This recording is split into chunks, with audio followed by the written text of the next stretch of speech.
hayati Indonesia dengan di belahan dunia lainnya. Indonesia merupakan salah satu negara dengan tingkat keanekaragaman hayati tertinggi di dunia.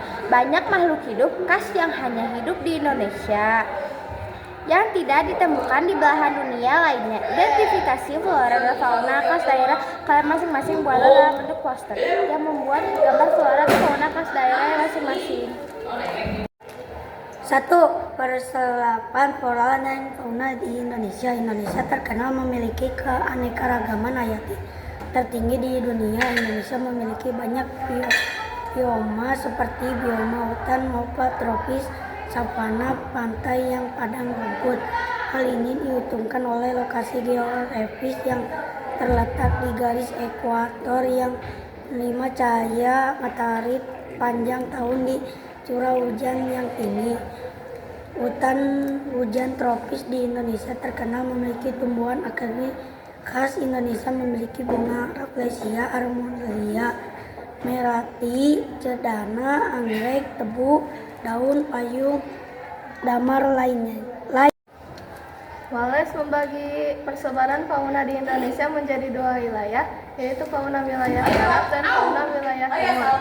Adapun Weber membagi persebaran fauna di Indonesia menjadi tiga wilayah, yaitu fauna wilayah barat, peralihan, dan timur.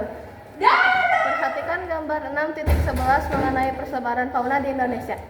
Berdasarkan gambar 6.11, apa perbedaan fauna yang berada di wilayah barat Indonesia dengan fauna yang berada di wilayah timur Indonesia?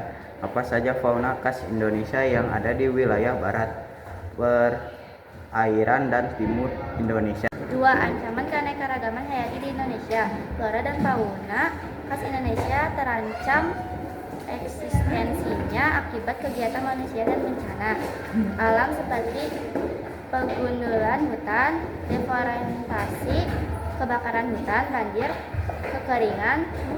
Untuk memperdalam pengetahuan kalian tentang ancaman keanekaragaman hayati di Indonesia. Sekian dari kami. Wassalamualaikum warahmatullahi wabarakatuh. Labana al Yaurel. Assalamualaikum warahmatullahi wabarakatuh. Kami dari kelompok 4 akan mempresentasikan bagaimana pengaruh manusia terhadap ekosistem. Manusia merupakan spesies di bumi yang paling mendominasi. Oleh karena itu, setiap aktivitas manusia akan berpengaruh terhadap keberadaan suatu ekosistem. Pertanian monokultur menyebabkan turunnya keanekaragaman hayati. Seperti banyak spesies asli Indonesia kalah saing dengan spesies yang sengaja didatangkan dari luar negeri, sehingga tidaklah mengherankan beberapa buah lokal lebih sulit ditemukan dibandingkan dengan buah impor. 2. Kerusakan habitat. Perkebunan bukanlah habitat alami. Perkebunan merupakan salah satu faktor penyebab hilangnya ekosistem alami. Banyak hutan ditebang di Indonesia untuk diubah menjadi lahan perkebunan, diantaranya untuk lahan kelapa sawit. Dampaknya banyak jenis tumbuhan dan hewan yang terancam punah akibat kehilangan habitatnya. Polisi adalah musuh yang jahat-jahat beracun ke dalam lingkungan sehingga mengganggu keseimbangan lingkungan alamiah.